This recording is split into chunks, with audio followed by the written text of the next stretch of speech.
73ની સાલમાં અમે જાત્રાએ ગયેલા દાદાની જોડે. આ જાત્રા છેક મુંબઈથી ચાલુ થયેલી, બસ કરેલી, એક લક્ઝરી બસ, 30 જણા હતા એમાં. એ છેક બસમાં ચાલ્યા આખું નોર્થમાં, તે છેક સમેત શિખર ને નેપાળ ને બધું કરીને આવેલા. આખું યુપી ને બધું લખનઉ ને પછી ઉત્તરના કોઈ બધા બાકી નહીં, કાશી ને બનારસ ને ગયા ને રાજગૃહ ને અલ્હાબાદ ને રાજસ્થાનમાં બધું કરતા ગયેલા. તે રાત્રે હવે અમે તો લગભગ 1.5 મહિનો આવી રીતના બસમાં, એક જ બસમાં બધા જાત્રાએ ગયેલા 73. ત્યારે તો દાદાની તબિયત ઘણી સારી હતી. તે અમે રાત્રે 12 વાગે બરેલી પહોંચ્યા. બરેલી એટલે યુપીનું પેલું આવે છે ને, બરેલી કે બજાર મેં ઝુમકા ગીરા રે, એ બરેલી પહોંચેલા. 12 વાગ્યા પછી અમારે આગળ જવાનું હતું, લગભગ 100 માઇલનું જંગલ, બહુ ભયાનક જંગલ. બરેલી પેલી ચંબલની ઘાટી કહે છે ને, ચંબલમાંથી પસાર થવાનું હતું. હવે અમારે સ્કેડ્યુલમાં અમે ઘણા બધા લેટ હતા ને એમાં પછી જો રાત્રે જર્ની ના કરીએ તો અમારું ઘણું બધું આગું પાછું કરવું પડતું, બધું મિસ કરવું પડતું. એટલે પછી અમારે તો રાત્રે 12 વાગે રાત્રે ટ્રાવેલ કરવું તો આખી રાત ચલાવવાની હતી બસ તે દાડે. તે એનું જે ચોરાઈ આવ્યું ને ત્યાંથી પછી જ્યાં રોડ પેલો જંગલનો રસ્તા, ચંબલની ઘાટીના રસ્તા પર જવાનું હતું, ત્યાં પોલીસ ચોકી બધા પોલીસો બધા હતા. તે લોકોએ અટકાયા કે નહીં, કે છે નહીં જવા દઈએ તમને આગળ.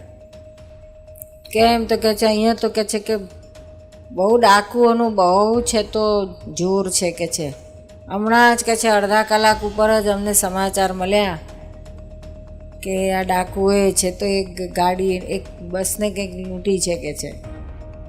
એટલે હવે અમે અત્યારે તો બહુ સ્ટ્રિક્ટ નાકાબંધી છે ને, કોઈને હવે રાત્રે અમે 12 વાગ્યા પછી તો કેવી રીતના જવા દઈએ કે હમણાં સમાચાર મળ્યા ને તમે પછી જવા માગો છો. પછી દાદા જાત બધા બસવાળાને ને બધા અમુક જે બધા કાર્યકર્તા મહાત્માઓ હતા એ લોકોને બધા ઉતરીને બસ ચોકીમાં જઈને બહુ સમજાયા, પણ કોઈ માન્યું નહીં. એટલે પોલીસવાળાઓ ના જ પાડી, ઇન્સ્પેક્ટર બધા હતા, બધાએ ના પાડી. પછી રાત્રે 12 વાગે દાદા જાતે ઉતર્યા બસમાંથી, પોલીસવાળા પાસે ગયા. પછી અમને સમજાયા બધું કે તમે ડરશો નહીં કે છે, અમને એવી કશું નહીં થાય કે છે. તો કે ભાઈ હમણાં જ આવીને વાત તો કે ના પડે તો તમને શું ખબર પડે કે છે, અમારી બસ ત્યાંથી જવાની હશે ને એ ટાઈમે જ એ લોકો ચા પીવા ગયા હશે આગે, કશું વાંધો નહીં આવે કે છે. પછી પેલા બધા ખબર દાદાનું વાણીનું વચન બળ હોય કે શું, એ માની ગયા. એ પણ કે છે કે કંઈ નહીં, તમને અમે 2 પોલીસવાળા બંદૂકવાળા બધા બેઠા છે ને, બંદૂકવાળા એવા 2 બંદૂકવાળા બેહાડીશું કે છે, બેસાડીશું. તો હાર કે વાંધો નહીં અમને, પણ અમને જવા દો. તો 2 બંદૂકવાળા બેહાડ્યા બસમાં અને રાત્રે 12 વાગે ગાડી ઉપાડી. હવે અહીંયા બધા બહેનોને બધા ના પાડી કે બહેનોને કંઈક કહેશો નહીં કે છે કે આ બધું થયું છે, કારણ કે જેટલા 15 ઉતર્યા હતા આ ચડ ઉતર કરી એટલાઓને ખબર હતી, બાકી બધા તો ઝોકા ખાતા હતા બસમાં. એટલે ભયના વાતાવરણમાં જેવા સ્પંદનો ઊભા થાય એવું બહાર ભેગું થાય. એટલે દાદા કહે છે કોઈને ભય લાગવો જ ના જોઈએ, આપણે એવું રાખવું કે છે. એટલે કોઈને ખાસ અંદર ખ્યાલ ના આવ્યો. પછી જેવી ગાડી ઉપાડે એટલે પછી દાદાએ કોઈ બધા મોટેથી ચરણ વિધિ કરો કે છે, નમસ્કાર વિધિ, ચરણ વિધિ, સિદ્ધ સ્તુતિ ને બધું મોટેથી કરો.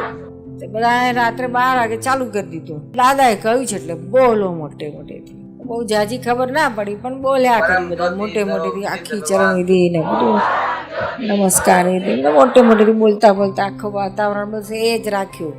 અહીં અંદરવાળાને કોઈને ભયના પરમાણુ ઊભા થવા ના દીધા દાદાએ. અને સડસડાટ, કશી ખબર ના પડી, કોઈ ડાકુ ના આવ્યો, કશું ના આવ્યું, કશું ખબર જ ના, કોઈ મળ્યું, સડસડાટ નીકળી ગયા.